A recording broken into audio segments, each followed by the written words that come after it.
Je te dis merci encore, Seigneur, pour ta grâce. Merci pour la vie éternelle. Merci pour ton sang. Merci pour ta présence dans nos vies. Merci pour ta paix, pour ta joie et ta justice. Merci, Seigneur. Est-ce qu'on peut acclamer Jésus?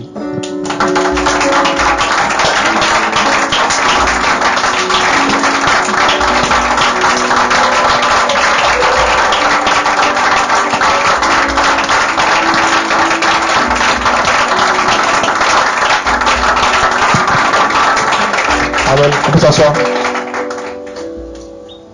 On va prendre nos Bibles. Dans 1 Timothée chapitre 4, à partir du verset 1. Quelqu'un a trouvé que lit. 1 Timothée 4, à partir du verset 1. Mais l'Esprit dit expressément que dans les derniers temps, quelques-uns se détourneront de la foi pour s'attacher à des esprits trompeurs et à des doctrines de démons. On avait commencé à parler des esprits séducteurs. La dernière fois, on était ici. Et on va continuer dans le même sujet. C'est vraiment la chair qui est le premier esprit séducteur auquel on fait face tout le temps. Et on avait beaucoup aussi parlé des songes, de la séduction par les songes. Le fait que souvent, tu fais des songes toi-même. Toi-même, à partir de tes songes, tu te séduis. Ou bien souvent, le fait que quelqu'un a des pensées. Et la Bible dit que les songes naissent de la multitude des pensées. À force de penser à certaines choses, tu finis par les voir en songe. Je te dis que c'est Dieu qui t'a parlé. C'est une séduction qui vient de l'esprit humain, qui ne vient même pas des démons d'abord. Mais j'ai à cœur de partager quelque chose sur le même sujet que le Seigneur m'a enseigné vraiment de manière pratique. Je vais parler d'un esprit séducteur auquel nous tous on va faire face ici. La mort. La mort est un puissant esprit séducteur. Puissant esprit séducteur. Et c'est quoi un esprit séducteur? Un esprit séducteur, c'est un esprit qui vient te pousser à faire des choses qui contredisent ce que Jésus a enseigné, simplement. Ou c'est un esprit qui vient te détourner de la foi en Jésus. Un esprit qui vient semer dans ton cœur l'incrédulité, le doute par rapport à ce que Jésus a enseigné. C'est un esprit qui vient te faire oublier ou te faire douter de ce que Jésus a dit. De est-ce que c'est vrai ce qu'il a dit. Et la mort en tant qu'esprit séducteur, c'est un esprit, lorsqu'il se manifeste et qu'il réussit à toucher quelqu'un, il arrive facilement à séduire les proches de cette personne-là, pour les éloigner de la foi, pour éteindre leur foi carrément, ou bien, si ce n'est pas pour éteindre leur foi, pour les pousser à commencer à douter des choses auxquelles ils croyaient hier. C'est un enseignement que Jésus a donné. Et je vais prendre le cas des apôtres. En fait, Jésus-Christ homme n'a jamais voulu que ses disciples mettent leur foi en Jésus-Christ homme. Il ne voulait pas que ses disciples croient en sa chair, en lui en tant qu'homme, mais il voulait que ses disciples croient en son esprit, en l'esprit qui est en lui, qu'il appelait communément mon Père, ou encore le Père. Quand le Seigneur disait mon Père, il voulait dire mon esprit. Et il a dit plusieurs fois à ses disciples, la chair ne sert à rien, c'est l'esprit qui va vous donner la vie. Il a dit plusieurs fois à ses disciples, vous me verrez, vous ne me verrez plus, et vous serez dans le deuil, dans la tristesse. Et pendant que vous serez dans la tristesse, le monde se réjouira, mais encore un peu de temps, et vous me verrez. Et Jésus-Christ en tant qu'homme n'a jamais voulu que quelqu'un, un être humain, mette sa foi en lui en tant qu'homme. Parce que lui en tant qu'homme, il allait mourir. Et si ta foi est basée sur quelqu'un qui peut mourir, lorsqu'il va mourir, ta foi va mourir avec lui. Et c'est exactement ce que les apôtres ont vécu. Jésus leur parlait beaucoup du Père. Il leur parlait beaucoup de l'Esprit. Pour qu'il s'attache à son esprit et pas à sa chair, parce que sa chair était destinée à la destruction. Il devait être crucifié. Mais les disciples étaient attachés à l'homme. Ils étaient attachés à Jésus-Christ homme. Vous voyez? Et il leur a dit à un moment de leur marche qu'il est avantageux pour vous que Jésus-Christ homme, vous ne le voyez plus. Car s'il ne va pas, vous n'allez pas recevoir l'esprit. Parce que Dieu, quand il a créé Adam et Ève, il ne se manifestait pas en tant qu'homme à Adam et Ève. Il ne se manifestait pas dans la chair. Dieu se manifestait en esprit. Et Adam avait une relation avec l'esprit de Dieu. Avec Dieu en tant qu'esprit. Avec le Père. Et ce n'est pas dans la volonté du Seigneur de se révéler à nous en tant qu'homme. Parce qu'un homme peut mourir. C'est à cause du péché. C'est à cause des œuvres de la chair que Dieu a été manifesté en chair. Dieu a pris une forme humaine pour venir régler la question du péché et nous réconcilier avec son esprit. Et l'apôtre Paul a dit une phrase qu'on va lire dans 2 Corinthiens, le chapitre 5, à partir du verset 16. 2 Corinthiens 5 à partir du verset 16. Je lis rapidement. C'est pourquoi dès maintenant nous ne connaissons personne selon la chair. Et même si nous avons connu Christ selon la chair, toutefois, nous ne le connaissons plus ainsi maintenant. Si donc quelqu'un est en Christ, il est une nouvelle créature. Les choses anciennes sont passées et toutes choses sont devenues nouvelles. Je lis le verset 16. C'est pourquoi dès maintenant nous ne connaissons personne selon la chair. Et même si nous avons connu Christ selon la chair, c'est-à-dire Jésus-Christ homme, toutefois, nous ne le connaissons plus ainsi maintenant. L'apôtre Paul ici dit aux chrétiens que même Jésus, là, même le Christ, là, même ceux qui l'ont connu selon la chair, ceux qui l'ont connu en tant qu'homme, là, ils ne le connaissent pas. Parce qu'actuellement, là, il n'est plus un homme. La forme dans laquelle il a pris une forme spirituelle. Et c'est écrit dans 1 Corinthiens 15, verset 45. Le dernier Adam est devenu un esprit. Vous voyez? Et pourquoi est-ce que Jésus-Christ ne voulait pas que les apôtres s'attachent à Christ selon la chair, à Jésus-Christ homme, à sa chair, mais plutôt à son esprit, à l'esprit qui était en lui? C'est qu'en fait sa chair allait mourir. Et si tu as mis ta foi, que tu t'es attaché à quelqu'un, le jour où la personne meurt, ta foi meurt aussi. Et les apôtres s'étaient attachés à Jésus-Christ selon la chair, à Jésus-Christ homme. Il faisait exprès toujours, il parlait du Père, il parlait de son esprit. Il a même dit, c'est un avantage pour vous que je m'en aille. C'est un avantage pour vous que je ne sois plus selon la chair. Il est avantageux pour vous que vous ne me voyez plus en tant qu'homme. Mais nous, en tant que des gens charnels, si le Seigneur nous demande, vous voulez me voir spirituellement, ou bien vous voulez me voir en tant qu'homme, nous tous, on va dire, il est avantageux pour nous que tu restes en tant qu'homme. C'est logique pour nous. Mais le Seigneur dit qu'il est avantageux pour nous qu'il ne soit pas sous une forme humaine. Parce qu'un homme peut mourir. En tant l'esprit, il est éternel. Et pourquoi est-ce que j'en parle? Jésus-Christ a parlé de sa résurrection. Il a parlé de la résurrection à ses apôtres. Et la résurrection n'était pas un message qui était nouveau pour les Juifs. Parce qu'ils avaient lu l'histoire d'Élisée, où Élisée avait prié pour un jeune qui était mort, il est ressuscité. Et Élisée atteint de maladie. Et on va en parler aujourd'hui. Comment se fait-il que des gens qui ont l'onction, qui sont remplis de l'esprit, meurent de maladie? Et atteint de maladie, la Bible dit que Élisée est mort de la maladie qu'il avait atteint. Et les os d'Élisée ont ressuscité un mort. Donc le message, le fait que Dieu est capable de ramener un mort à la vie, et il croit en ça, il n'y a pas de problème. Mais ce qui était nouveau dans ce que Jésus-Christ a dit par rapport à la résurrection des morts, c'est que en fait, la résurrection des morts qu'il y avait sous la loi, là, les morts qui étaient ressuscités, après ils mouraient encore. N'est-ce pas? Ceux que Élie et Élisée ont ressuscités, ils n'ont pas vécu éternellement. Ils sont ressuscités et ils sont morts encore. Et Jésus-Christ est venu parler d'un nouveau type de résurrection. La résurrection qui consiste dans le fait que quelqu'un que tu aimes, si tu le vois mourir, mais s'il meurt en Christ, il va ressusciter et tu pourras continuer ta relation avec lui pour toujours. Voici la nouveauté que Jésus-Christ a apportée dans l'évangile. Jésus-Christ a prêché la résurrection des morts pour dire à tous les hommes qui sont sur la terre, si vous avez votre femme, vos enfants, vos frères, vos soeurs, les personnes que vous aimez, il y a une opportunité de pouvoir avoir une relation éternelle avec eux. Et cette opportunité-là, c'est laquelle? Qui meurt en Christ. Parce que les morts en Christ ressusciteront pour la vie éternelle. Donc vous pourrez les revoir. Et votre relation va continuer dans les cieux et pour toujours. Voici le message que Jésus-Christ est venu apporter. Et par rapport à l'histoire de Lazare, quand Lazare est mort, Jésus-Christ a dit une phrase. Il a dit, je suis la résurrection. Il a dit à la femme, est-ce que tu crois que les morts ressusciteront? Elle dit, oui, je crois qu'ils ressusciteront au dernier jour. Il dit, non, je suis la résurrection et la vie. Celui qui croit en moi vivra même s'il meurt. Est-ce que tu crois cela? Elle a balancé un oui comme ça, elle dit, oui, je le crois, allons-y. Les apôtres étaient là. Ils ont entendu cette phrase. Jésus-Christ dit, je suis la résurrection. Est-ce que la résurrection peut mourir? Donc ils se sont dit quoi? On aura une relation éternelle et sans interruption avec Jésus. Ils étaient contents.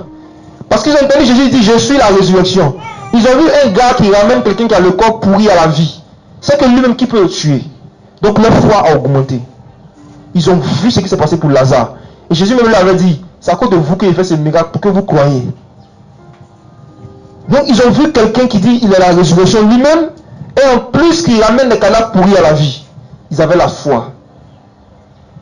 Mais là encore, cette phrase qui est sortie de la bouche de Jésus-Christ homme, ça ne venait pas de Jésus-Christ homme, ça venait de l'esprit qui habitait en lui. Parce que Dieu est esprit. C'est Dieu qui leur parlait. Dieu est la résurrection. L'esprit de Dieu, le Saint-Esprit est la résurrection. Mais tous les corps physiques qui sont sur la terre sont destinés à mourir. Les apôtres n'ont pas compris, ils ont mis leur foi en Jésus-Christ homme. Et maintenant, vers la fin de sa vie, Jésus-Christ homme leur dit, vous savez les gars, le Fils de l'homme doit mourir. Ils disent quoi? Le Fils de l'homme va mourir. Il va souffrir beaucoup entre les mains des anciens, mais il ressuscitera le 3e jour. Les apôtres n'ont pas cru en ce message. Parce qu'ils se sont dit quoi? Dieu ne peut pas mourir. La résurrection et la vie. Lui-même qui a dit je suis la vie, c'est la vie peut mourir. La vie ne peut pas mourir. Donc il ne mourra pas. Alors qu'il leur parlait de son esprit. Il ne parlait pas de sa chair. Le corps physique qu'il a utilisé, ce n'était qu'un instrument comme notre corps. C'est un instrument qu'il a utilisé. Mais les gens se sont attachés à cet instrument. C'est pour ça qu'il ne voulait pas révéler sa divinité quand il était sur la terre. Pour ne pas que les gens s'attachent. Parce que s'ils commençaient à adorer un Dieu homme, quand ce Dieu-là ne peut plus être là, l'adoration est finie. On est d'accord, non? C'est pour cela que pendant son vivant, Jésus-Christ homme n'a pas dit ouvertement sa divinité. Parce que les gens allaient s'attacher encore à la chair. Or, la chair ne sert à rien. Comme il a dit dans Jean 6. C'est l'esprit qui vivifie. Il voulait que les gens s'attachent à son esprit, pas à son corps physique. Pas à sa chair. Et qu'est-ce qui s'est passé? Le Seigneur va à la croix. On l'attrape. Et les apôtres ont vécu une expérience que je ne souhaite à personne ici. Mais peut-être que certains ont déjà vécu, vont vivre ça un jour. Moi j'ai vécu ça il y a quelques jours pour la première fois de ma vie. Et je ne vais jamais oublier cela. Ils ont vu leur meilleur ami. Ils ont vu celui qui leur a dit, je suis la vie, je suis la résurrection. Ils l'ont vu en train de mourir de la manière la plus humiliante, la plus animale et la plus dégradante qu'il y a sur la terre. Ils l'ont vu en train d'agoniser. Et quand on dit quelqu'un agonise, je ne sais pas si vous avez déjà vu, c'est quelqu'un qui souffre de douleur et qui meurt à petit feu devant vous. Ils ont vu la résurrection, celui qui a dit je suis la résurrection et la vie, en train de mourir comme un chien. Ils l'ont traité comme un chien et ils l'ont crucifié comme un agneau. Mais ils l'ont d'abord traité comme un chien. De Gethsémane jusqu'à Golgotha. Ils lui ont craché sur le visage. Ils l'ont déshabillé. Ils ont exposé sa nudité. Le sang, la salive, toutes ces choses, tout était mélangé. Et figurez-vous, vous avez souvent, quand vous lisez les textes, la souffrance du Christ, sachez que c'est pas possible qu'il ait même peut-être uriné sur lui, ou fait ses déchets, les excréments sur lui. Parce qu'il n'y avait pas l'opportunité de le faire. Il ne sentait pas bon. En plus, la crachat des soldats romains sur son visage, plus lui-même sa sueur, plus mélangé du sang, l'odeur du sang, et toutes ces choses. Ils ont vu leur meilleur ami en train de souffrir et ils ne pouvaient rien faire pour l'aider. Parce qu'il leur avait dit, je ne vous appelle plus mes serviteurs, mes esclaves, je vous appelle mes amis. Et ils ont vu leur ami en train de mourir en agonisant et ils ne pouvaient rien faire pour l'aider. La seule chose qu'ils pouvaient faire, c'était de fuir. Ou bien de venir s'arrêter juste le regarder mourir. Qui a déjà regardé un de ses proches, quelqu'un qui l'aime en train de mourir devant lui? Qui s'est déjà arrivé? Vous vous rappelez de ce que vous avez ressenti ce jour-là? Imaginez-vous si la personne n'était pas en train de mourir de maladie, mais elle était en train de mourir comme Christ. C'est-à-dire des clous dans ses mains, dans ses pieds, des traces de fouet sur son visage, des traces partout. Et puis la personne meurt devant vous. Et vous, qu'est-ce que vous pouvez faire pour l'aider? Rien. Ce sentiment d'impuissance devant la mort, là, l'esprit de mort peut se saisir de cela pour t'éloigner de la foi. Pourquoi? Parce que ça te cause un chagrin qui n'est pas explicable. J'ai mieux compris le passage de Proverbe où la Bible dit que le cœur de l'homme a des chagrins que personne ne connaît. Ce que tu ressens, Est-ce que tu es en train de voir quelqu'un mourir? C'est pas quand on te raconte, hein. Tu vois quelqu'un en train d'agoniser devant toi et tu ne peux rien faire pour l'aider. Ça te blesse, ça te frustre et ça crée un chagrin. Et c'est ce que les apôtres ont vécu. Et l'esprit de mort qui avait attaqué Jésus, auquel Christ s'était livré lui-même pour nos péchés, là, il s'est chargé de ce qui est arrivé devant leurs yeux pour éteindre leur foi. Et la Bible dit que lorsque Jésus est ressuscité, il leur a reproché leur incrédulité. Les apôtres avaient perdu la foi. Qu'est-ce qui a fait qu'ils ont perdu la foi? C'est pas pour le fait que Jésus est mort. C'est pas ça. C'est pas simplement ça. C'est la manière dont il est mort. Le fait qu'il est mort en agonisant. Le fait qu'il est mort avec tant de souffrance, en souffrant ici. Où était le Père dont il parlait? Où était cette puissance? Lui qui dit qu'il était le responsable de l'armée des anges, qui pouvait dire 12 légions d'anges. Et puis il dit, pourquoi est-ce que aucun être spirituel, ni les anges, ni le Père n'a intervenu? Pourquoi ils l'ont laissé mourir de cette manière? Vous pouvez avoir une mort douce. Il ferme ses yeux et ne se réveille plus. Mais regardez comment il est mort. Ça a cassé la foi des apôtres. Et quand vous lisez ce que les disciples sur le chemin de Maïs ont dit à Jésus-Christ, homme, quand il a demandé de quoi parlez-vous en chemin, ils ont dit il y avait un prophète qui était là. Il était puissant en œuvre, mais regarde comment il a fini. Même ceux qui étaient autour qui disent, ah, c'est pas lui qui sauvait les autres. Il ne peut pas se sauver lui-même. Et moi, je n'avais jamais vu un de mes proches, surtout quelqu'un qui est rempli du Saint-Esprit, quelqu'un qui avait l'onction du Seigneur sur sa vie, qui priait pour des malades qui sont guéris, qui évangélisaient des gens qui se convertissent, en train d'agoniser devant moi. Et j'avoue que ça a cassé ma foi pendant quelques heures, plusieurs heures. Je voulais prier, j'arrivais même pas. Je suis sûr que certains apôtres ont prié. Ils ont invoqué, Seigneur, délivre-le de la croix. Ou bien il faut le prendre quoi, il n'a qu'à mourir normalement. Mais la manière même dont il est mort à la fin, il poussait un grand cri. Ah! Il y a des cris que j'ai entendu la personne pousser devant moi. C'était des cris comme un animal. Je sentais qu'il respirait, ne serait-ce qu'il respirait. C'était un combat, la personne n'avait pas à respirer normalement. On lui a mis une sonde dans sa partie intime pour que ses urines et ses excréments sortent. Ça avait rempli de pouces, c'était sur le lit comme ça. Et personne ne nettoyait. Elle a commencé à écumer, la salive sortait de sa bouche, quand ça montait sur ses narines, elle avait les yeux ouverts. Et elle respirait comme ça. Il n'y avait personne. Je suis venu, j'ai cherché les infirmiers, il n'y avait personne. Les malades même de la salle étaient en train de regarder. Les gens même qui étaient aux urgences, ils ont oublié leur cas. C'est comme les brigands à la croix. Christ a tellement souffert plus qu'eux. Même ils ont commencé à le regarder. Et il y a un qui s'est converti. Qui dit, ah, nous au moins c'est parce qu'on a péché, on nous a crucifiés. Mais regarde le gars. J'ai vu une dame, j'ai dit, madame, il y a quelqu'un qui est en train de mourir. Quelqu'un est en train d'agoniser. Et donc là, je dis, je prie, ça ne prie pas. Je sens que l'esprit m'empêche. Je veux prier, j'arrive pas à prier à haute voix. Et je viens, l'infirmière, elle regarde et puis elle me dit, moi je suis aide-soignante.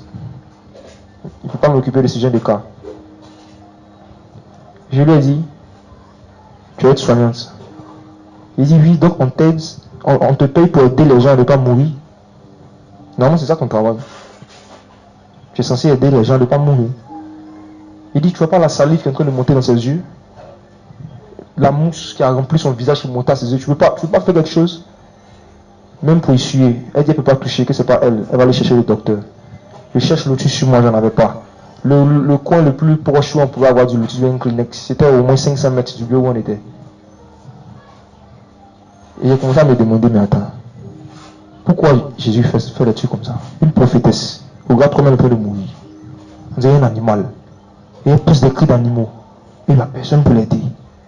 Où est son Dieu? En plus, je suis venu avec 2 de ses parents musulmans. Elle leur a dit qu'elle va laisser l'islam pour marcher avec Jésus. Et qu'ils viennent la trouver dans cet état. Et eux en bonne santé. Et ils n'ont même pas pu supporter, ils sont sortis de la salle, ils m'ont laissé seul avec elle. Et je dis, mais attends. Je commence à me dire, est-ce que ces histoires que Jésus ressuscite les morts, c'est pas des blagues? Moi, je n'ai pas encore vu une résurrection d'un mort, je veux dire, adulte devant moi, je n'ai pas encore vu. Je me suis dit, mais c'est Jésus qui existe. Mais si ça existe, mais fais-le. Mais il n'y a rien qui a été fait. Je me suis posé beaucoup de questions. Et j'ai compris pourquoi est-ce que les apôtres, après la mort de Jésus-Christ homme, la Bible dit que eux tous, s'étaient mis dans le coin, Pierre retournait à la pêche gentiment, Jacques, Jean, tout ça. Ils disaient, on va continuer notre vie. Pour cette histoire de résurrection, hein. Lui-même qui dit qu'il est la vie. Regardez comment il est mort. Et qu'est-ce qui se passe? Les apôtres ont réagi comme ça parce qu'ils ont oublié le message. Aujourd'hui, je dis le message le plus important dans l'évangile. La résurrection.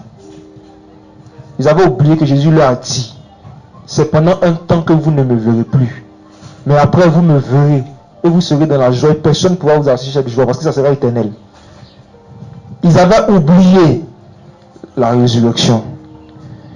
Et l'esprit de mort te fait oublier le message de la résurrection. L'esprit de mort nous fait oublier la plus grande promesse qu'aucun prophète, aucun prédicateur de n'importe quelle religion n'a jamais fait. Te promettre de revoir ceux que tu aimes, qui sont morts en Christ. Plus avec ce corps misérable et qui est en train d'agoniser que tu as vu, mais avec un corps glorieux. Et vous serez ensemble pour toujours. Ils avaient oublié que Jésus leur a dit, je vais ressusciter. Et c'était difficile de croire en la résurrection quand tu assistais pendant la saison de scène. S'il peut ressusciter, pourquoi est-ce qu'il ne ressuscite pas tout de suite? Ou même pourquoi est-ce qu'il n'empêche pas tout ça? La manière dont quelqu'un meurt peut influencer. L'esprit de mort, il y a une influence, un esprit peut t'influencer pour que tu commences à douter de certaines vérités bibliques. Et moi, pendant tout selon ces heures et deux, j'avais oublié la résurrection. J'avais oublié qu'elle était morte en Christ. C'était une prophétesse. Vous vous rappelez, il y a raconté une histoire pour ceux qui avaient déjà écouté. Quand on a fait le programme sur Jésus, le Dieu qui réveille, et j'avais dit que j'ai une femme que je connais qui avait le sida. Elle avait le sida pendant 30 ans. Et elle sert Dieu au nord du pays. Elle évangélise, elle prie pour les malades. Je m'étais dit que elle allait passer prier pour elle. Mais je suis allé, c'est elle qui m'a imposé les mains, j'ai reçu l'onction. C'est par elle que Dieu passait pour me donner le don de parole de connaissance au début de cette année, 2019, pardon. Elle m'a imposé les mains. Elle a prié pour moi, elle a réussi là. Et ils ont battu un travail extraordinaire à Niélé. Je suis déjà allé une fois. Une assemblée composée à plus de 80% de musulmans qui ont donné leur vie à Jésus. Avec une femme qui n'avait jamais marché depuis qu'elle est née et qui avait un enfant. Elle n'avait jamais mis son enfant au dos. Ils ont prié pour cette femme. Elle s'est levée sur le champ. Elle a mis son enfant au dos, elle est rentrée dans sa cour. Toutes les femmes musulmanes de la cour sont venues, sont données à Jésus. Des miracles comme ça. Mais elle-même, elle a toujours eu deux choses, deux rêves. Elle voulait être guérie du sida et avoir un enfant. Elle n'a jamais été guérie du sida et elle n'a jamais eu d'enfant jusqu'à ce qu'elle meure avant-hier. Le Seigneur nous l'appelle exaucé. Et je me demandais, mais pourquoi? Pourtant, des prostituées tombent enceintes tout le temps et elles avortent. Des jeunes filles, des gens qui vivent dans le péché, dans la débauche, qui ne veulent même pas des enfants. Elles tombent enceintes, elles avortent. Et voici des gens qui craignent Dieu. Voici des gens qui te craignent, qui t'ont servi comme ça dans la maladie, dans la souffrance. Quelqu'un qui est passé de 70 kilos à 25 kilos. Elle avait que ses os et sa peau là-dessus. Si t'es pas fort, tu ne peux pas la regarder. Qui était là l'année dernière, au 777, quand on parlait de Jésus dans Genèse? 777 l'année passée, qui était là? En 2018, août 2018. Elle est venue, je suis venu avec elle. Mais il y avait une femme mince comme ça. Vous vous rappelez pas? Un samedi. C'était elle. Il y avait beaucoup de questions qui ont commencé à me venir. Et quand je suis sorti de ça, juste hier soir, c'est là que j'ai vu, je comprends ce qui arrive. Il y a des personnes qui perdent un de leurs proches et qui tombent dans l'alcoolisme. Ou bien des gens qui perdent un de leurs proches, ou bien qui rentrent dans l'impudicité. Qui perdent un de leurs proches, qui rentrent dans autre chose. Parce que l'esprit de mort te dit, tu as vu, si Dieu était aussi puissant que ça, s'il avait l'amour, votre Dieu d'amour là, regarde ce qu'il fait. Écoutez bien. Peut-être vous qui n'avez jamais vécu ces choses, un jour vous allez vivre ces vérités là, vont vous aider à ne pas être séduit. À ne pas vous éloigner de la vérité. Chaque souffrance par laquelle un enfant de Dieu passe et dont Dieu ne le délivre pas, c'est un enseignement pour les autres membres du corps de Christ. Le Seigneur m'a dit qu'il a laissé mourir comme ça. Et c'était moi, c'est moi qui l'ai vu, moi seul d'abord, premièrement. Et puis ensuite, son mari quand il est venu. Mais c'est moi qui l'avais vu. Et le Seigneur m'a dit qu'il a permis qu'elle meure de cette manière, pour nous enseigner. Et moi le premier. J'ai dit quoi? Pour donner un enseignement, tu ne peux pas parler, on va comprendre. Ce qui est vu là. Attends. Comment on peut enseigner comme ça? La crucifixion du Fils de Dieu sur la croix, c'était pour enseigner les disciples et le monde entier sur une vérité c'est que le Dieu compris, il y a des souffrances dont il ne va jamais nous délivrer jusqu'à ce qu'on quitte la terre. Il y a des prières qu'on va faire, il ne va jamais nous exaucer. Pourquoi? Parce qu'il nous réserve quelque chose de meilleur. Et plus quelqu'un qui était en Christ meurt de manière atroce, et plus il aura une meilleure résurrection. J'ai vu ça dans la parole. Je suis en train de parler comme ça, après on va lire. En fait, ces gens qui sont morts, les gens qui avaient Christ et qui sont morts dans des souffrances, dans ce genre de souffrance-là, le niveau de souffrance par lequel ils sont passés avant de mourir détermine en fait le niveau de gloire qu'ils auront dans les cieux. Parce que dans ces souffrances, ils n'ont pas renié la foi. Parce que malgré qu'ils n'étaient pas exaucés, ils n'ont pas renié la foi. Parce que comme quand on va lire dans Hébreux 11, on dit qu'ils n'ont pas obtenu ce qui leur était promis. Parce que Dieu leur réservait quelque chose de meilleur. Et je vous dis, il y a quelque chose qui est meilleur que la guérison physique. C'est la résurrection. Un corps glorieux. La Bible dit dans Hébreux qu'il y a des gens, des héros de la foi qui souffraient et qui ont refusé qu'on mette fin à leur souffrance parce qu'ils voulaient avoir une meilleure résurrection. Est-ce que le message de la résurrection des morts, là, on a compris ça? Je vais essayer maintenant de structurer mes propos. Première chose, nous tous on va mourir. N'oublions pas cela. Tous les êtres humains vont mourir. Maintenant, la manière dont chacun va mourir, là, ça ne dépend pas de la vie de piété et de sanctification que tu as menée sur la terre.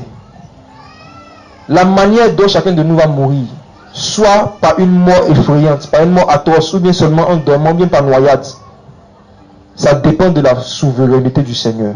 Que tu aies été chrétien ou pas. C'est pas parce que tu es chrétien que ça veut dire que tu ne veux pas mourir du cancer. La manière dont un être humain meurt ne dépend pas du niveau d'onction qui est sur sa vie ou du niveau de communion avec Dieu de sa vie. Ça dépend simplement de la souveraineté du Seigneur.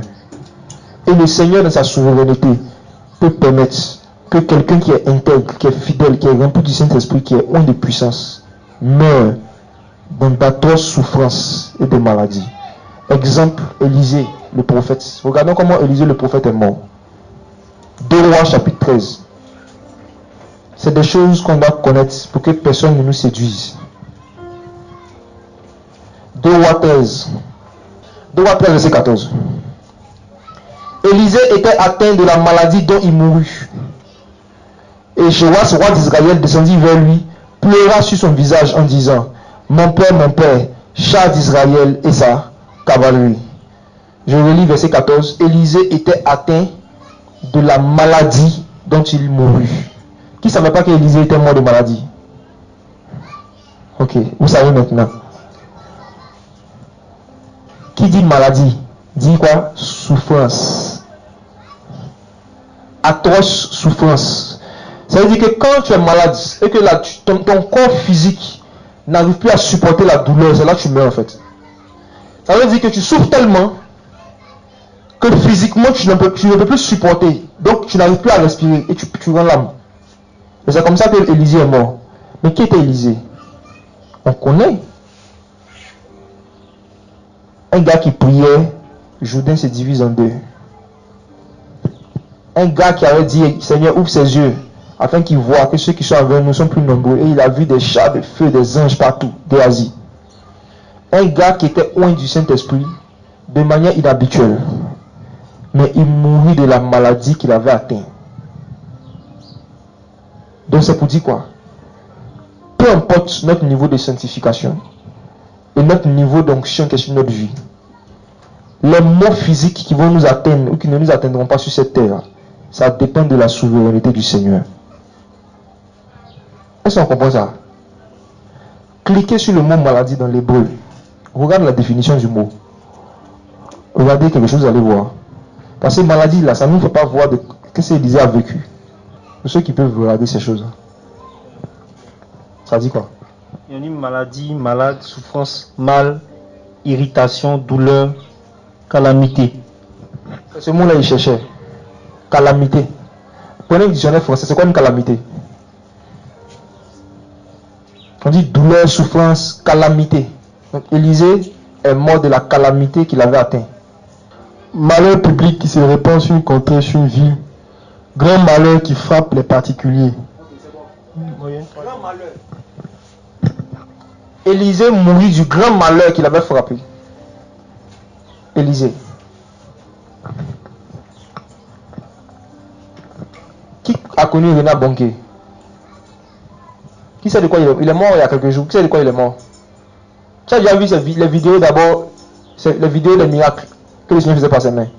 Les aveugles qui voient, les sourds qui entendent, les morts même qui ressuscitent. Il y en a même sur YouTube, les vidéos. Mais il est mort de quoi? Qui sait de quoi il est mort? Il est mort de cancer. Il a le cancer depuis plusieurs années. Il s'était rasé, tout ça à un moment. Et il mourut de la calamité qu'il avait atteint. Si vous lisez Hébreux chapitre 11, vous allez remarquer comme moi que la plupart de ceux qui ont été cités, qu'on appelait les héros de la foi, ils sont morts d'une manière atroce. Soit à cause de la persécution, soit à cause de la maladie. C'est comme si plus il se rapprochait du Seigneur, plus tu te rapproches du Seigneur, plus la manière dont tu as parti là. C'est Dieu ce qui connaît. Et le premier-né donne plusieurs frères qui est le Christ. Il est mort dans la souffrance. Donc l'onction du Seigneur sur nos vies, la grâce que Dieu nous donne, c'est pas ça qui garantit qu'il y a certaines calamités qui ne vont jamais nous atteindre. Tout dépend de la souveraineté du Seigneur. Et si le Seigneur permet que la calamité qui avait atteint Élisée t'atteigne, est-ce que tu vas continuer de faire son œuvre? Est-ce que tu vas continuer de l'adorer? L'esprit de mort te dira, si Dieu t'aimait, si Dieu était vraiment avec toi, il n'allait pas permettre que ça arrive. Si vraiment l'onction du Seigneur était sur toi, il n'allait pas laisser un de tes poches mourir comme ça devant toi. Tu penses que toi tu peux prier quelqu'un, Dieu va t'écouter. Et qu'est-ce que l'esprit de mort fait? Il utilise la mort physique à laquelle tu assistes là pour tuer ta foi. Parce que forcément la mort d'un proche crée le chagrin. Il y a chagrin d'amour et puis il y a chagrin de mort. Ça crée chagrin de mort. Et dans ce chagrin là, il y a un consolateur qui vient. Et ce consolateur, c'est l'esprit de mort. Il ne vient pas physiquement comme ça. Mais il vient et puis il fait plusieurs choses. Si tu es chrétien, il vient essayer d'utiliser ce chagrin de mort là pour tuer ta foi.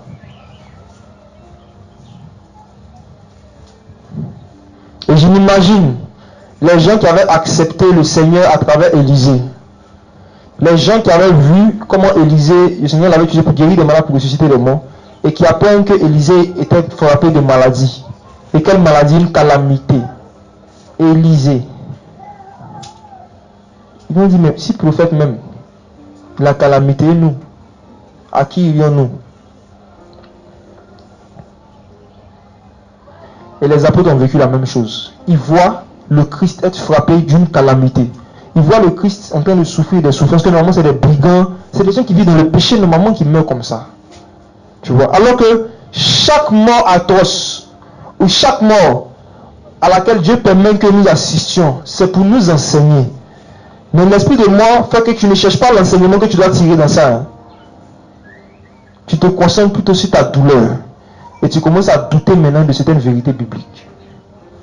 Et si tu te laisses faire, tu es ta foi. Et j'ai failli me prendre comme ça, avant-hier. Je suis sorti, j'ai dit, moi je ne peux plus jamais pour un malade. Et pas seulement elle, hein, tu es sur le chu, hein, ça meurt. Tu es là un coup, comme il disait, il fait fliquer devant toi. La personne a arrêté d'un coup, son parent est mort, l'autre encore fliquer, l'autre est mort. Et les infirmiers là-bas, tu as l'impression qu'à force de voir des morts, ça devient normal. Pour eux, ce qu'on appelle la vie, là, c'est la mort. Ça veut dire qu'il n'y a pas mort, c'est comme si le terrain ne marche pas bien, quoi. Faut chier. Alors que quand le Seigneur permet qu'on voit ça, c'est pour tirer enseignement, tirer instruction. Derrière chaque mort atroce qu'on voit, dont on est témoin, il y a un enseignement pour nous. Et c'est l'enseignement qu'on doit rechercher. Faisons attention à l'esprit de mort. C'est un esprit qui est un esprit séducteur. Il va t'éloigner de l'enseignement, te pousser à te concentrer sur le chagrin que tu as. Et tu pleures, tu pleures. Tu ne veux plus manger. Comme si quand il ne mange pas, ça fait grossir la personne et puis ça va le ressusciter. Tu pleures. Je me rappelle, parce que la femme en question, c'est elle qui avait été ma nounou quand j'étais petit et tout. On savait qu'elle s'occupait de moi, tout ça. J'ai beaucoup de ces photos qu'on a fait quand on était bébé. C'est pour ça que tout est dans mon album. Donc il dit à ma femme, dans mon album, il y a quelque chose. Il dit non, faut pas y aller. Non, c'est pour y aller. Non. Oh. Il a pris et regardé. Quand il commence à regarder, il commence à pleurer. Tu vois. Et puis vous savez, en tant que des hommes Chanel, quand tu pleures, puis on te console, tu aimes ça. Quand tu pleures, puis que le monde te dit Yako, tu vois, ça te motive même. Tu sais que tu es bien encadré. Et quand elle finit de pleurer, il y a un passage qui me... C'est ça le passage qui me venait. Élisée est mort de la maladie qu'il avait atteint. On dit le roi, il a pleuré sur lui. Mais il a fini de pleurer, lui, mais il est mort aussi après. Et le Seigneur me dit, derrière chaque chagrin de mort par lequel je passe là, il y a un enseignement, il y a une révélation de Jésus-Christ. Et si je ne cherche pas ça, à comprendre ce que Dieu veut m'enseigner, je serai séduit. Ça veut dire qu'il va m'éloigner de ce qui est essentiel de la vérité, de ce que Dieu veut me dire. Donc c'est là que je me suis calmé et dit ok. Bon, ça Dieu me dit quoi en fait? À part le fait que tu t'en fous des gens. J'avais mal, il était vraiment frustré, il ne comprenait pas, mais à part le fait que les gens tu t'en fous. C'est comme si, il disait à Dieu, il y a l'impression que tu vois les gens comme des jouets quoi. Tu tues ici. On te voit dans l'ancienne alliance, on voit ce que tu fais, tu ouvres la terre, les gens rentrent dedans, tu fermes. On te voit. C'est vrai, c'est un Dieu d'amour, mais explique-moi ce comportement que tu as. Moi, je suis là, moi-même qui suis un être humain, mon cœur m'a dit le cœur de l'homme est mauvais, dans mon mauvais. Regarde comment il était touché. Maintenant, toi, tu es bon, tu es là, tu habites, ton esprit habite en elle. Et puis, tu es là. La personne qui a agonisé, comment ses yeux sont ouverts, elle fait des trucs bizarres, les bouilles bizarres, et puis tu es là. Je ne comprenais pas, il était blessé. Et c'est là que le Seigneur m'a dit, il faut lire Hébreux 11. Je vais parler du cas de ceux qui sont morts en Christ. C'est d'eux que je vais parler. Regardons quelque chose. Regardons Hébreux chapitre 11. On va lire à partir du verset 35. Hébreux 11 à partir du verset 35. Je lis. Des femmes recouvraient leur mort par le moyen de la résurrection. D'autres furent livrés au tourment et n'acceptaient pas d'être délivrés afin d'obtenir une meilleure résurrection. Je relis le verset 35. Des femmes recouvraient leur mort par le moyen de la résurrection.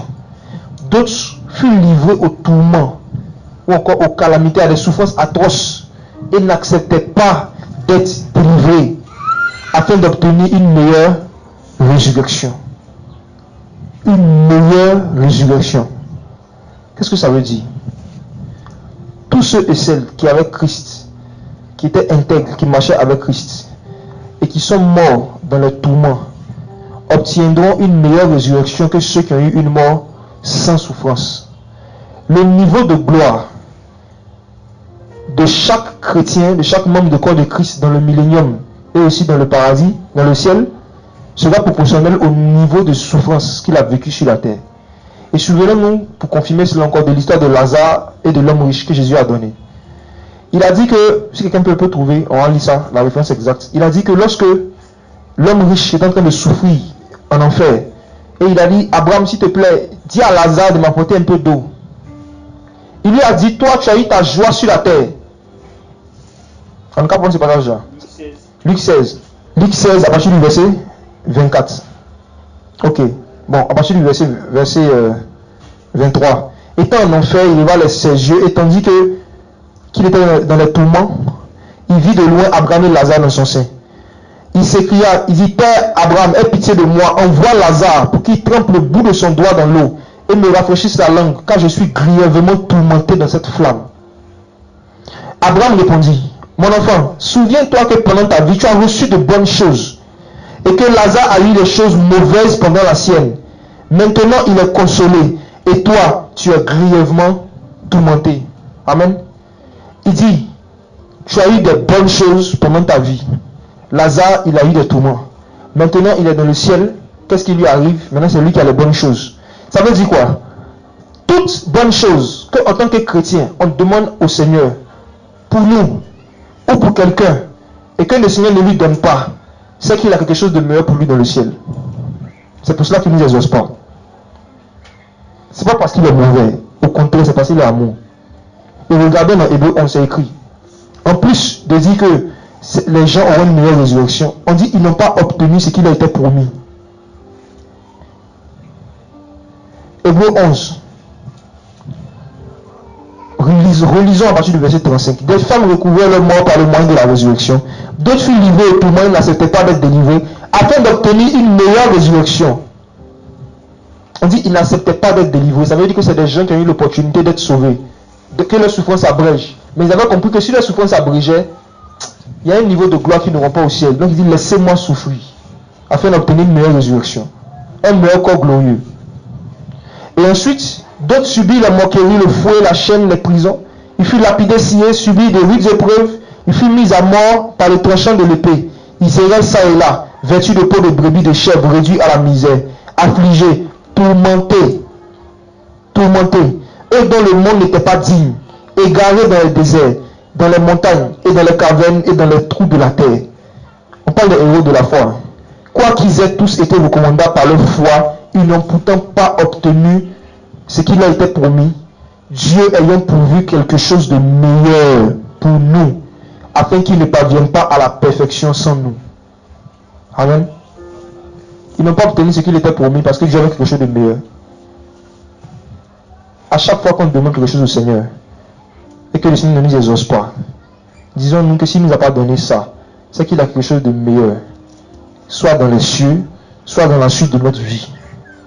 Il a quelque chose de meilleur. Et comme je disais, cette dame demandait la guérison du sida depuis 30 ans. Elle demandait d'avoir un enfant. Elle est mariée depuis près de 10 ans. Le Seigneur ne lui a jamais donné cela. Pendant son lit de mort, nous avons demandé au Seigneur de ne pas la laisser agoniser comme ça. Le Seigneur ne nous a pas écouté. C'est qu'il a prévu quelque chose de meilleur pour elle dans le ciel. Et je vous dis, si vous comprenez ces choses, même quand vous allez passer par un chagrin de mort, concernant quelqu'un qui avait Christ, je ne vais pas parler du cas de ceux qui ont Christ, vous n'allez pas être abattu à l'extrême. Non.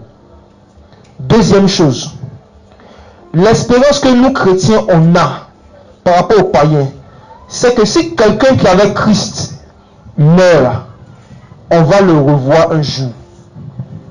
C'est juste pendant un petit temps qu'on va plus le revoir. On le reverra un jour. Mais on ne va plus le revoir dans le tourment, dans l'agonie. Non. On va le revoir avec un corps glorieux. Et on pourra continuer notre relation avec la personne pour toujours. C'est l'espérance que nous, les chrétiens, nous avons que les païens n'ont pas. Nous, les morts en Christ, on sait qu'ils ressusciteront lors de l'enlèvement. Les morts en Christ ressusciteront premièrement.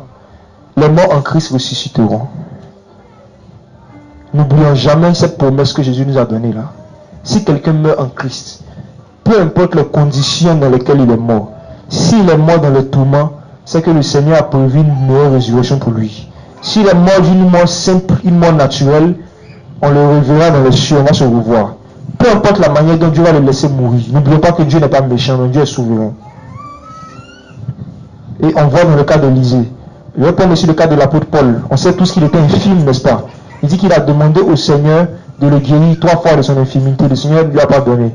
Parce que Dieu avait quelque chose de meilleur pour lui. Le Seigneur lui a dit quoi? Ma grâce te suffit. Ma grâce te suffit. Donc Dieu considérait que sa grâce, c'était meilleur que la santé physique de Paul.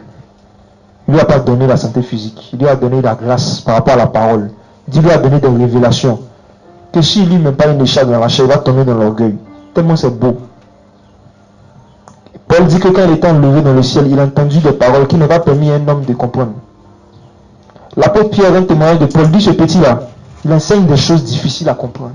Cette grâce qu'il avait dans l'enseignement et dans la parole là, Dieu préférait lui donner ça que lui donner la guérison de son corps. Parce que Dieu n'est pas méchant, mais Dieu est souverain. Et Dieu manifeste son amour dans le sens où il nous donne ce qui est meilleur pour nous. Si vous demandez des choses au Seigneur pendant des années qui ne vous exaucent pas, c'est qu'il prévoit quelque chose de meilleur. N'oubliez jamais cela. Vous allez avoir du mal si vous gardez cette vérité dans votre cœur, à vous laisser séduire, à commencer à douter de Dieu, à commencer à avoir l'incrédulité, à ne pas croire dans les promesses du Seigneur. La chose qui nous a promis qu'on va obtenir certainement, sans doute forcé, c'est la résurrection des morts.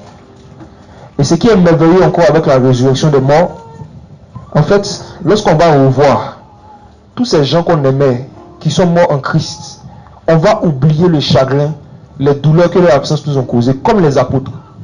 Quand ils ont revu Jésus-Christ, quand Jésus-Christ est ressuscité, ils ont oublié ces 3 jours de tristesse. Vous voyez, quand nous on lit la Bible, on dit Jésus est mort 3 jours, les apôtres ne l'ont pas vu pendant 3 jours. On ne s'imagine pas ce que c'était. Pour ceux qui ont déjà perdu un parent très proche, quelqu'un que vous voyez chaque jour, et qui vous parle chaque jour, le fait de faire seulement 1 jour ou 2 jours sans entendre sa voix, et de savoir que la personne est morte, c'est un sentiment indescriptible et insupportable. Tu as l'impression qu'une journée fait 1000 ans. Devant les gens, ils vont se dire il est mort à 3 jours, mais pour ses proches, c'est comme s'il est mort, ça fait 3000 ans. J'imagine le mari de ma tante, comment il se sent. Je l'imagine. Lui qui vivait seul avec elle dans ce village de Côte d'Ivoire, qui faisait l'œuvre du Seigneur avec elle, qui partait évangéliser avec elle. Et malgré que Dieu ne leur avait pas donné ce qu'il demandait, à savoir un enfant et la guérison, ils étaient engagés dans l'évangélisation, plus que la plupart d'entre nous ici qui sommes bien portants. Certains l'ont déjà vu. La maladie l'avait achevé. Elle marchait difficilement. Mais elle partait dans les cours et elle prêchait l'évangile. Et un autre jour, je veux avoir le temps de vous comme son témoignage, pour que ça nous serve d'exemple de modèle. Elle était analphabète, elle ne savait pas lire et écrire. Mais elle avait une communion avec le Saint-Esprit que la plupart de nos chrétiens intellectuels juifs n'ont pas. Je vous dis. Je me rappelle quand j'étais païen, je l'entendais prier. Elle passait ses journées à prier et à chanter des cantiques et à écouter des prédications. Elle ne savait pas lire la Bible. Il n'y avait pas la Bible en audio à l'époque.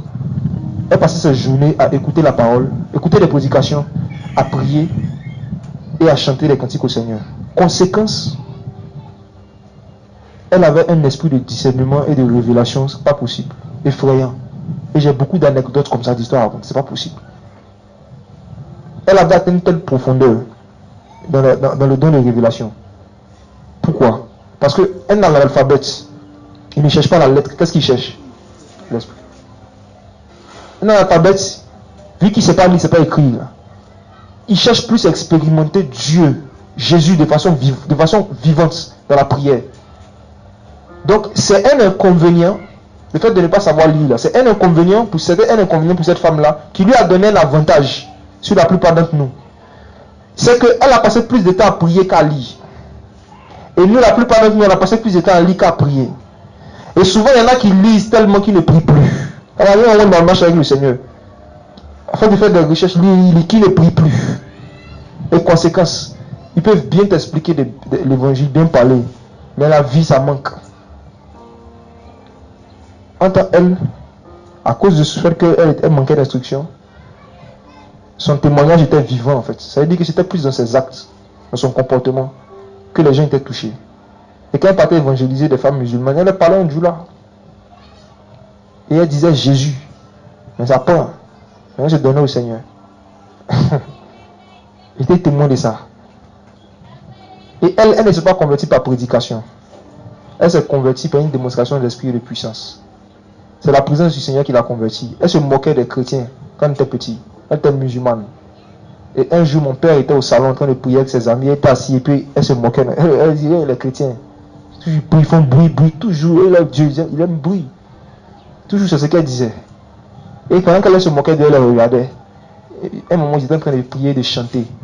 Où elle a fait une erreur. C'est qu'elle s'est concentrée un peu. Elle s'est disposée. La présence du Seigneur est tombée sur elle. Elle a eu une vision, elle a vu Jésus. Et là, en même temps, elle a donné sa vie au Seigneur. Elle a commencé à parler en langue. Et c'est comme ça qu'elle est devenue chrétienne, elle a abandonné l'islam. Et elle écoutait les prédications, elle prie, elle chante. C'est tout ce qu'elle faisait. Et elle était remplie du Saint-Esprit. Elle ne savait pas lire. Elle aimait quand on dit à un moment d'enseignement. Parce que c'est la seule opportunité qu'elle a en fait de pouvoir écouter la parole. Quand à un moment notre radio s'est gâtée à la maison, elle était triste. Ça fait que chaque jour, elle était obligée de sortir chercher des églises où il y a l'enseignement. Parce qu'elle n'avait pas accès à la Bible. Tu vois, elle n'avait pas accès à la Bible. Elle ne peut pas lire la parole, mais elle aimait la parole. Je dis tout ça pour nous dire que, en fait, comme Jésus-Christ l'a dit, je répète dans Jean 6, la chair ne sert à rien. C'est l'esprit qui vivifie. Jésus-Christ, homme, les apôtres ont fait l'erreur de s'attacher à lui quand il est mort, leur frère est mort. Maintenant, il est ressuscité. Maintenant, il donne une promesse à nous tous. Si vous aimez vraiment quelqu'un, vous, maintenant, je vais terminer par là. si vous avez vos parents, papa, maman, femme, enfants, amis, si vous voulez que votre relation avec eux soit éternelle, ne s'arrête jamais, annoncez le Christ. Battez-vous avec les moyens que vous avez pour qu'ils puissent recevoir Christ avant de mourir. Comme ça, vous serez sûr de les revoir un jour. Sans cela, vous n'allez plus jamais les revoir. Ça, c'est fini. Hein? Si quelqu'un meurt sans Christ, quelqu'un meurt, il n'a pas le Saint-Esprit, il n'a pas l'Esprit de Christ. C'est fini. Et si jamais vous les avez vus mourir en agonisant devant vous, imaginez-vous en enfer, comment ils seront. Si jamais vous-même vous mourrez et que vous partez en enfer, vous allez les revoir. S'ils sont en enfer, que vous aussi vous allez les revoir. Vous allez les revoir dans quelles conditions? Vous allez voir des gens que vous aimez en train d'agoniser dans le feu, en train d'être tourmentés par des vers de terre. Et vous allez être impuissant pour les aider. Le sentiment d'impuissance dont j'ai parlé au début, vous avez vu comment ça fait mal, non? Imaginez-vous ce sentiment d'impuissance-là, vous ressentez ça pour l'éternité. Et vous-même êtes en train de souffrir aussi. Toi-même, tu as tes vers de terre, tu es dans ton feu, tes vers de terre, et puis il y a les vers de terre de ton papa, de ta maman, toute la famille est dans le feu.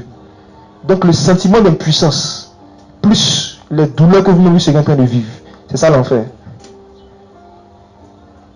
Si on est conscient de ces choses et qu'on aime vraiment les gens, on va voir que le plus beau cadeau qu'on peut donner aux gens qu'on aime, c'est la vie éternelle.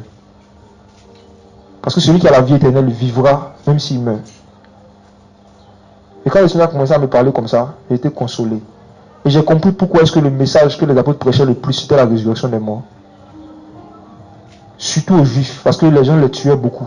On tuait beaucoup les proches. Même Paul lui-même au départ, voilà, ils étaient là, ils tuaient les chrétiens. Mais les chrétiens prêchaient la résurrection pour dire aux gens, si ceux qu'on tue au milieu de vous meurent en Christ, ne vous en faites pas, ils dorment. Vous allez les revoir. Dites-vous juste que c'est une pause. Pendant un temps, vous n'allez pas pouvoir leur parler avec eux. Mais vous allez les revoir bientôt. Parce qu'ils ne sont pas morts. Et vous allez les revoir avec un corps glorieux. Vous allez oublier le chagrin, la gloire, la tristesse que vous vivez. Et j'ai décidé. Sûrement que c'est le Seigneur qui a mis ça sur mon cœur. Tant que cela dépend de moi, je vais aller voir chaque membre de ma famille avec qui j'ai une relation personnelle que j'aime beaucoup pour leur prêcher l'évangile. Tant qu'on ne me chasse pas en tout cas, je vais forcer. Comme ça, ce que j'ai vu là, ce week-end-là, même si ça leur arrive là, j'aurai une consolation derrière.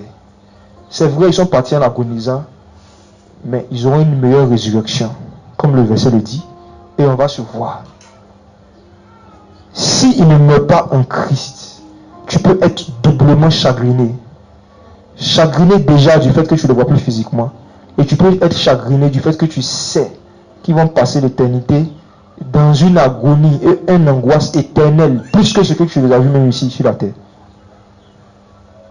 Donc si on aime vraiment ceux qu'on prétend aimer, on doit s'investir, on doit investir nos vies dans leur vie pour qu'ils reçoivent la vie éternelle, pour qu'ils acceptent Christ.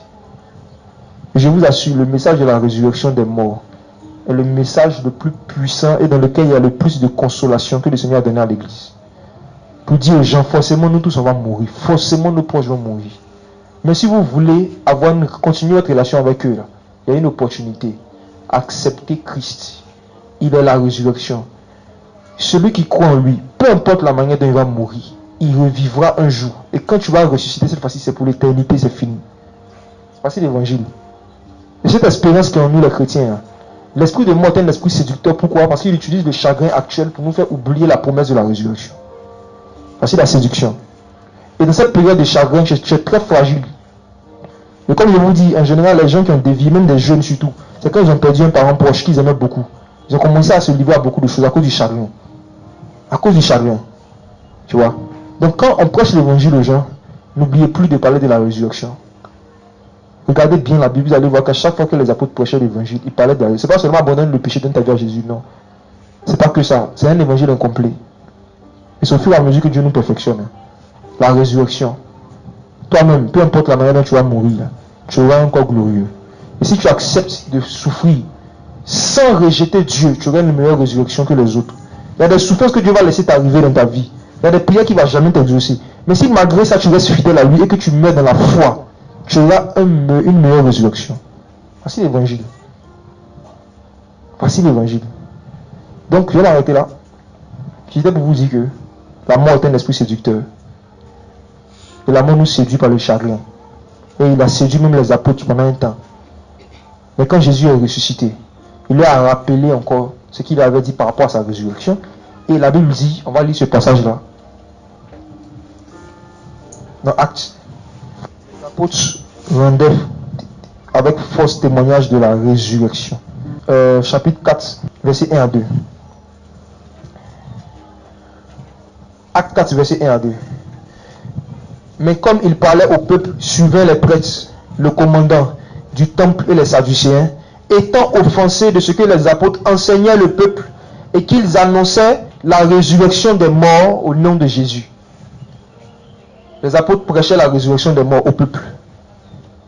Acte 4, toujours, verset 33. Les apôtres, verset 32 d'abord, Acte 4, verset 32. Or, la multitude de ceux qui croyaient n'était qu'un cœur, qu'une âme, et personne ne disait que ces biens lui appartenaient en propre, mais toutes choses étaient communes entre eux. Et les apôtres rendaient témoignage avec une grande force de la résurrection du Seigneur Jésus. Et une grâce était sur eux tous. Ils rendaient avec force, témoignage, grande force du message de la résurrection. Et regardons Acte 17 pour finir. Verset 18. Quelques philosophes épicuriens et stoïciens se mirent à parler avec lui. Les uns disaient, Acte 17, verset 18, les uns disaient, que me dit ce discoureur? Les autres disaient, il semble qu'il annonce des divinités étrangères, car il leur annonçait Jésus et la résurrection. Amen. Monsieur on dit quand on fait que annoncer Jésus seulement, c'est un message incomplet. Parce que ceux et celles qui vont perdre leurs proches, si ils ne connaissent pas la vérité de la résurrection, ils peuvent sortir de la foi à cause de ce chagrin-là. Il y a des gens qui ont perdu leur femme au moment où ils ne s'y attendaient pas, ou bien qui ont perdu un enfant au moment où ils ne s'y attendaient pas. Mais comme ils n'avaient pas d'espérance, leur chagrin là, les a poussés à faire des choses qu'ils ne voulaient pas faire. Donc les païens ont besoin de deux choses. Ils ont besoin de recevoir Jésus, son message concernant le pardon et la délivrance des péchés. Mais ils ont aussi besoin de savoir que Dieu leur donne l'opportunité de pouvoir avoir des relations éternelles avec tous ceux qu'ils aiment, à condition que ces derniers reçoivent la vie éternelle. Parce qu'à la résurrection, on se verra et on va passer l'éternité ensemble. Et le Saint-Esprit a commencé à me dire, tu vas revoir Kakou Sévérin. Tu vas revoir cette prophétesse, ça s'appelle Koné Daniel. Et tu vas revoir Daniel. Donc j'ai commencé à parler. Il y a une consolation que je ne peux pas expliquer que j'ai commencé à recevoir. Il dit, donc je vais la revoir en fait. Mais c'est vrai, je vais la revoir. Je n'ai pas oublié ça. Je vais la revoir. Je vais revoir Rina Bonke. Tu vois, je vais revoir Finé. On va se voir. Ils ne sont pas morts. Ils dorment. Parce qu'ils sont morts en Christ. Et en Christ, il n'y a pas la mort. Même si tu vois une agonie devant toi, c'est parce qu'il y a une meilleure résurrection. Il y a un corps glorieux qu'on doit leur donner. Donc les souffrances par lesquelles ils doivent passer est proportionnelle à la gloire qu'ils doivent recevoir. Donc plus ils sont loin, regardez dans les Écritures, la plupart des gens qui avaient une onction bizarre sur eux, la plupart sont morts dans des souffrances atroces. La plupart. Si ce n'est pas par maladie, comme Élisée et Paul et les autres, c'est par décapitation, on les a sciés, on leur a fait des choses. Pourquoi? Parce qu'ils doivent obtenir des corps glorieux qui ne sont pas possibles. Et l'apôtre Paul a dit, en cas de trouver ce passage à la référence, il dit, même si notre corps se détruit de jour en jour, même si notre être extérieur se détruit, notre être intérieur se renouvelle. Il parlait de ça parce que son corps se détruisait à cause de l'infimité qu'il avait. Mais le message de la résurrection, le corps glorieux, voici notre espérance. Nous, notre vie va commencer quand on va quitter la terre. 2 Corinthiens 4, verset 16.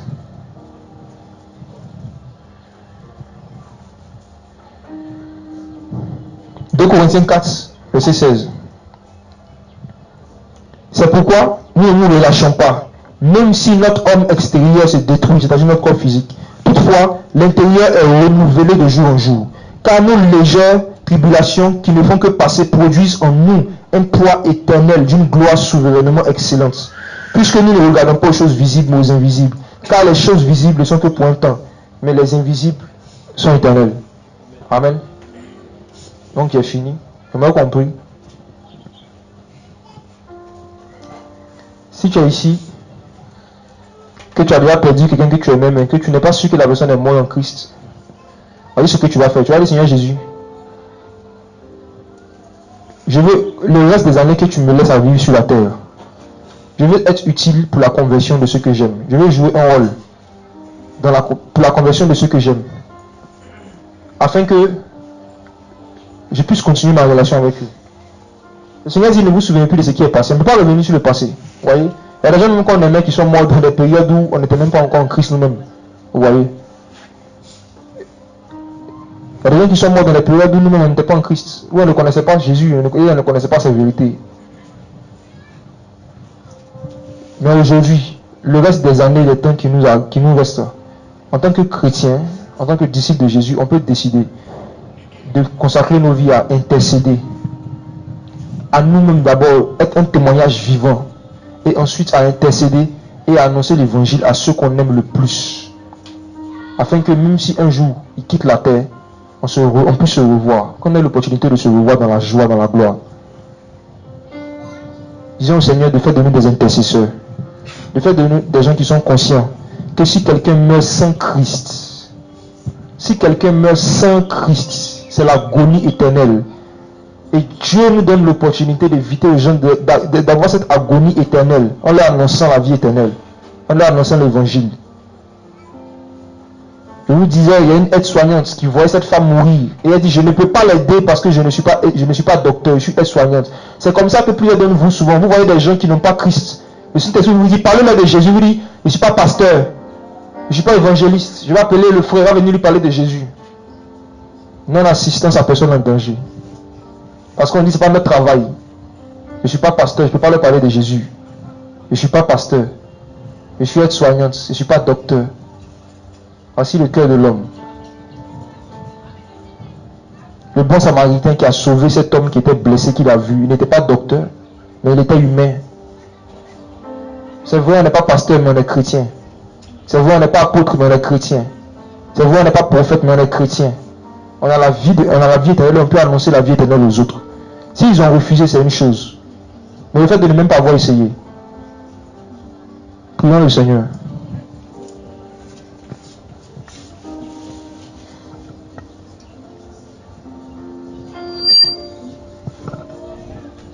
L'Esprit de Dieu est sur moi. Une source d'eau vive coule en moi. Je veux parler de toi, Jésus.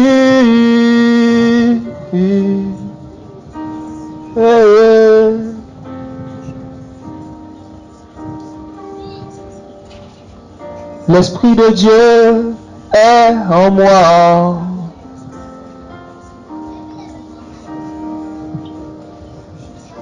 Une source d'eau vive coule en moi. Je veux parler de toi, Jésus.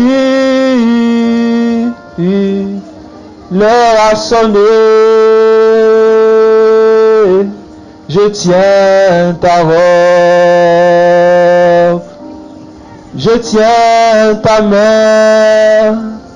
Emmène-moi où tu veux, Jésus.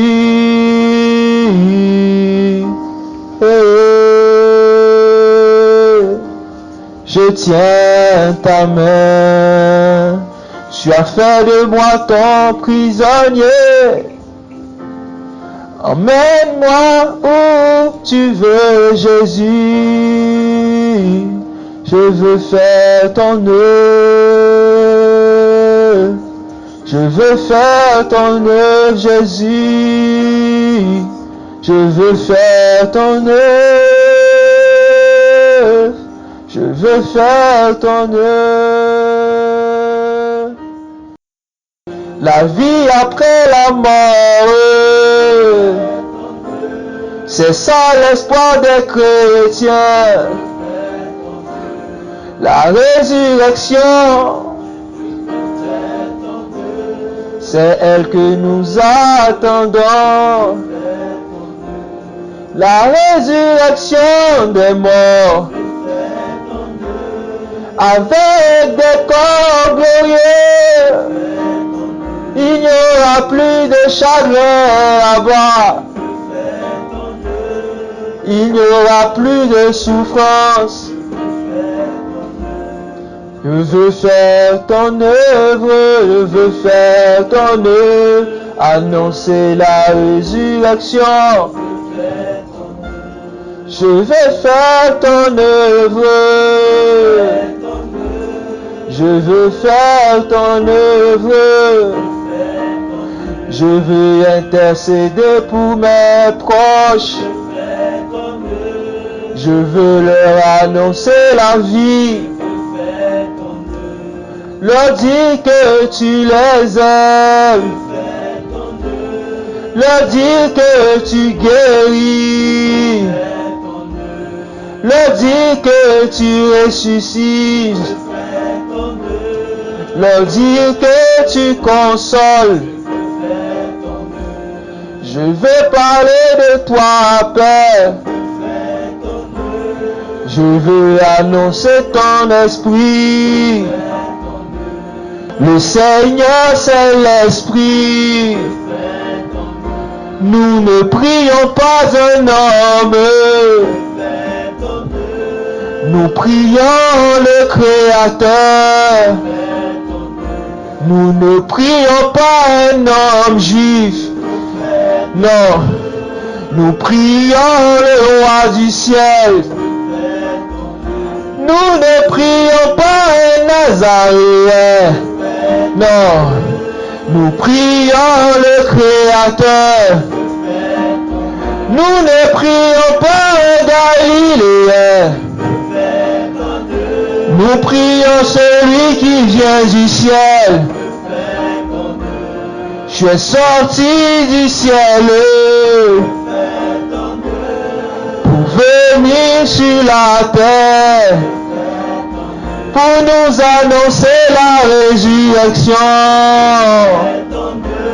C'est l'espérance de l'Église. Les nations disparaîtront. Les langues vont cesser. La connaissance disparaîtra. Ce qui restera, c'est l'esprit. Ce qui restera, c'est ton amour. Ce qui restera, c'est ta charité. Les prophéties disparaîtront. Les prédications prendront fin. Ce qui restera, c'est la charité. Et la charité, c'est toi, Jésus. Et toi, Jésus, tu es l'Esprit. Et toi, Jésus, tu es le Père. Tu n'es pas un homme pour mentir, ni un fils de l'homme pour te repentir.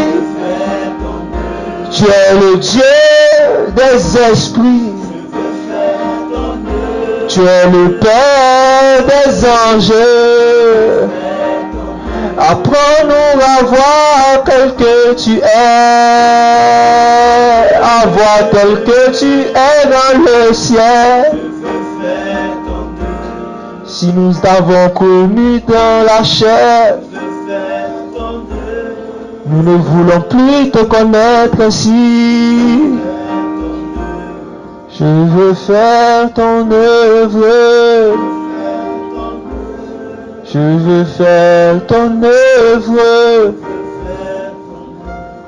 Le chagrin détruit les gens, alors que tu as la solution. Le chagrin détruit les gens qui perdent leurs proches, Jésus, alors que tu as la solution à cela. Je veux faire ton œuvre. Je veux faire ton œuvre. J'aimerais qu'on prie le Seigneur pour tous les gens, peu importe leur religion, leur dénomination, mais qui n'ont pas Christ, qui n'ont pas l'esprit de Christ.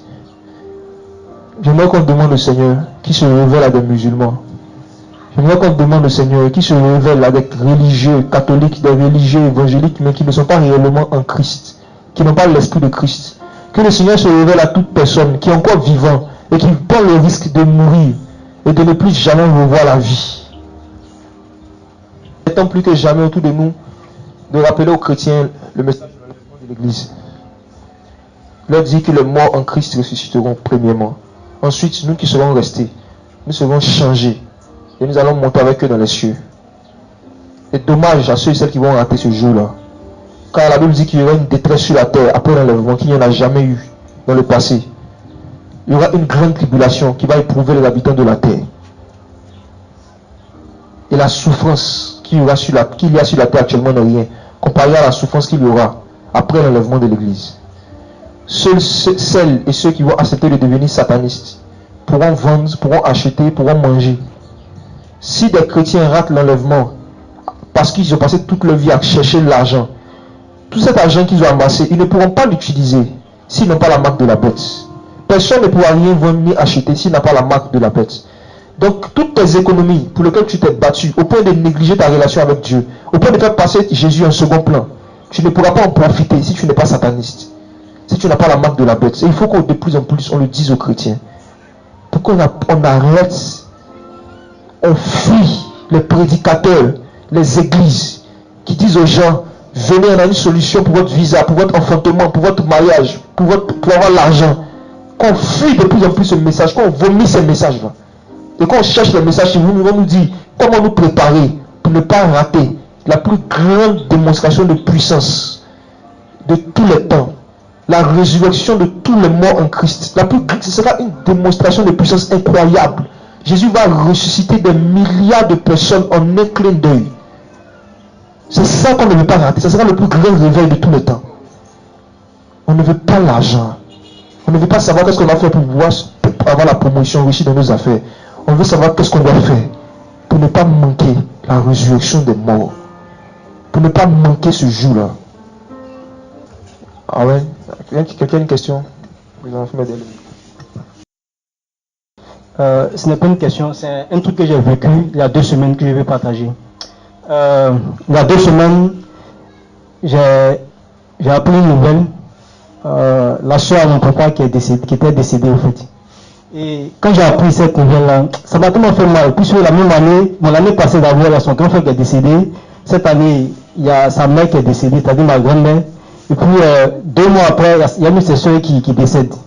Et ça me faisait tellement mal que je me demandais, mais ça sert à quoi de vivre en fait? Et tu nais, tu grandis, et puis tu meurs. Donc tout ce que tu fais là, c'est inutile quoi, puisque tu vas mourir un jour. Et il y a un chagrin qui m'a saisi. Quand je pensais à tout ceci, je me disais, mais ça sert à quoi de prier, ça sert à quoi de faire beaucoup de choses quoi, puisque tu sais que tu vas mourir. Et puis le Seigneur me disait comme cela que vous les chrétiens, c'est après votre mort que la vie commence. C'est après votre mort que la vie commence. Que tous ceux qui meurent sans Jésus, voilà, c'est fini pour eux. Mais ceux qui meurent en Jésus, c'est après la mort que la vie commence. Et quand j'ai vu ça de la part du Seigneur, il y a une joie qui m'a animé en fait. Et je vous assure que j'ai lu encore, je ne sais pas comment m'expliquer, mais le sentiment qui m'a animé là, en fait, j'étais tellement sûr encore de l'assurance de mon salut. Et il disait que si je mourais là, je vais au ciel directement quoi. Et ça m'a donné encore la force et le courage vraiment de vraiment faire l'œuvre du Seigneur, de vraiment prêcher la parole de Dieu, pour que toutes les personnes qui vont mourir avec Jésus, voilà, iront au ciel, le verront en fait. Donc c'est ce que je voulais partager. Bonsoir à tous. Je bénis le Seigneur en fait par rapport au message qui a été donné. Mon père est décédé en 2016 à la suite d'une longue maladie. Et avant de décéder, il m'avait dit qu'on lui avait lancé un sort à un tel point que lorsqu'il s'agissait de parler de l'héritage, lorsqu'il commençait au fait à donner ses instructions, il ne pouvait plus parler. C'est-à-dire, quand il a commencé à donner les instructions le lendemain ou dans la suite des jours, il ne pouvait plus parler. Et d'après ce que mes soeurs m'ont dit, il pleurait. Et dernièrement, j'ai eu mon oncle au fait qui voulait me voir. Il ne me connaît pas. Moi, je le connais, mais lui, il ne me connaît pas. Et j'avais en fait pas une haine, mais je faisais des songes où dans les songes, en fait, je les accusais. Ma famille partenaire, je dis c'est vous qui l'avez tué. Bien vrai que pendant le deuil, le Seigneur m'avait, je disais en fait, Seigneur, donc ils ont gagné comme ça. Et le Seigneur me disait non, ils n'ont pas gagné, c'est moi qui ai gagné. Et ce oncle-là, il s'est trouvé que sa femme est décédée. Et dans la semaine où on devait enterrer sa femme, il est tombé grièvement malade à tel point qu'on l'a transporté du village à Abidjan. Et la chose qui m'a choquée, c'est que ma mère a appelé son fils et son fils disait s'il pouvait mourir, même on allait l'enterrer avec sa femme en même temps. Et j'ai été choquée. Je dis mais c'est ton père au fait. Tu ne peux pas souhaiter son décès. Mais la nouvelle était venue que même les enfants disaient que le père était sataniste. Donc, ça nourrit une certaine haine dans le cœur de certains membres de ma famille contre eux, qui faisait que, quel que soit ce qui les arrivait, indirectement, en fait, on pouvait souhaiter leur mort. Et je combattais, en fait, au-dedans de moi-même. Je me disais, Seigneur, fais qu'il vive. Parce qu'il va mourir pensant, en fait, que tu n'es pas agissant. Et la pensée qui me venait, c'est qu'il n'a pas connu le véritable Dieu. Il a connu des chrétiens qui se disent chrétiens, mais qu'il arrive au fait à tuer, qu'il arrive au fait à impacter au fait dans leur vie. Il n'a pas connu le véritable Dieu. Et nous, on nous avait dit qu'il était sur le point de mourir, que ça n'allait pas et tout. Et j'avais demandé aussi à un frère de prier, et je continuais en fait à prier pour lui. C'était pas prévu qu'il participe à l'enterrement de sa femme, et il s'est trouvé que le samedi de l'enterrement, il était au village, il marchait, il parlait, il était bien portant. Et je dis, Seigneur, merci. Tout à l'heure, le Seigneur me faisait comprendre au fait que c'est un témoignage aussi. S'il mourait comme s'il n'allait pas connaître le Seigneur, alors que sa conversion pourrait convaincre d'autres satanistes que si lui, au fait, il a changé, c'est que Jésus est vraiment réel. Ok, spécifiquement à ce qu'on a partagé aujourd'hui, est-ce que l'esprit de mort aussi peut utiliser la mort toujours dans l'objectif de séduire, non pas pour créer le chagrin, mais comme dans le témoignage de la sœur tout à l'heure, pour citer une joie, mais qui est péché. Dans le sens où, une petite parenthèse, c'est que cette semaine, je priais et puis le Seigneur m'a fait remarquer quelque chose. Il dit, tu vois, de la même manière qu'il y a de la joie au ciel lorsqu'un pécheur se répand, c'est la même manière il y a de la tristesse au ciel lorsqu'un pécheur non converti meurt. Donc même un sataniste qui meurt, en fait, on ne doit pas être joyeux, on ne doit pas être content, même s'il a tué, il a assassiné, voilà. Et ça m'a resté dans mon esprit. Tout à l'heure quand elle parlait, je me suis rendu compte qu'en fait l'esprit de mort peut susciter une certaine joie dans notre cœur si quelqu'un meurt, parce qu'on s'est dit cette personne a mérite. Et cette séduction-là peut nous faire pécher sans qu'on se rende compte en fait. Parce que le Seigneur a dit d'aimer ses ennemis. Les ennemis, c'est les gens qui veulent ta mort en fait. Et le Seigneur dit de les aimer. Et si tu te réjouis de la mort de ton ennemi, bon, il y a un problème. Donc la mort peut utiliser cette forme de séduction en fait pour nous faire pécher.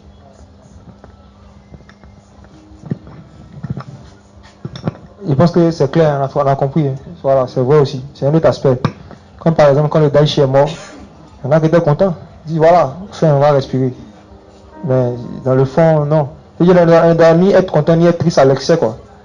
Tu vois. Mais être seulement chagriné du fait que voici encore une âme.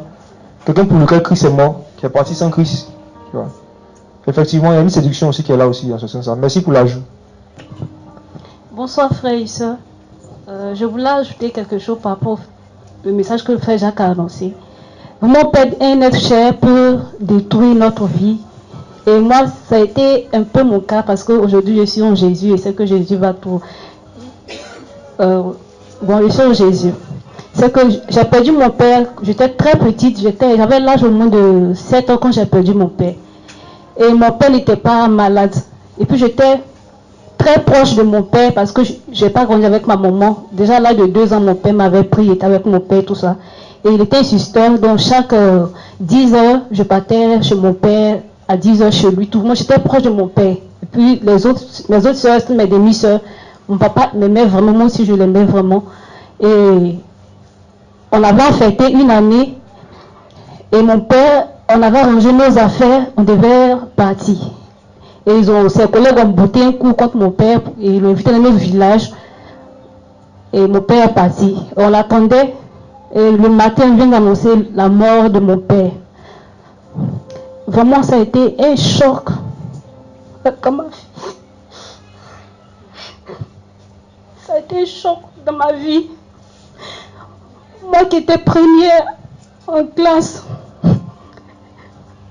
après, je suis revenue chez ma mère et j'ai commencé à être dernière de ma classe parce que pour moi, la vie était finie. Je n'étais pas proche de ma mère. Je ne l'aimais pas parce que mon père était tout pour moi. Et ton père qui dit je viens, et on vient t'annoncer que ton père est décédé. Et par une mort atroce, ils ont mis de l'acide sur son corps, ils ne l'ont pas retrouvé, ceux qui sont allés prendre le corps de mon père. Et ça a été un choc dans ma vie. Ma mère ne comprenait pas parce que quelqu'un qui était brillante à l'école et tout d'un coup, on voulait me faire sauter de classe. On disait que moi j'étais trop petite, on m'a ramenée au CP2. Plus de 2 fois fait la classe de CP2 parce que j'étais trop petite. Mais je connaissais, vraiment j'étais brillante à l'école. Et quand j'ai perdu mon père, j'étais la dernière, j'ai fait la classe de 4 fois et mes mères n'arrivaient pas à comprendre. Et ma mère souvent me disait que j'étais sorcière, que je vais te tuer. Mais elle ne comprenait pas ce que je traversais. Et la mort de mon père a détruit ma vie, la vie de mes frères. On n'a pas pu aller à l'école, mon frère. Après, on me dit non, que moi je suis une fille, il faut rester à la maison. Pourtant, j'aimais aller à l'école. Mon frère ici n'a pas pu terminer ses études parce que personne ne voulait nous aider. Les professeurs venaient à la maison à ma mère, fais une effort parce que ton fils il est brillant. Mais on est resté comme ça, nous-mêmes à se débattre pour la vie. Mais aujourd'hui, j'ai une joie parce que j'ai Jésus. Il est au-dessus de tout. Il n'abandonne pas ses enfants. Que la mort d'un proche peut détruire la vie d'une personne si tu n'as pas Jésus. Est-ce que vous l'ajoutez?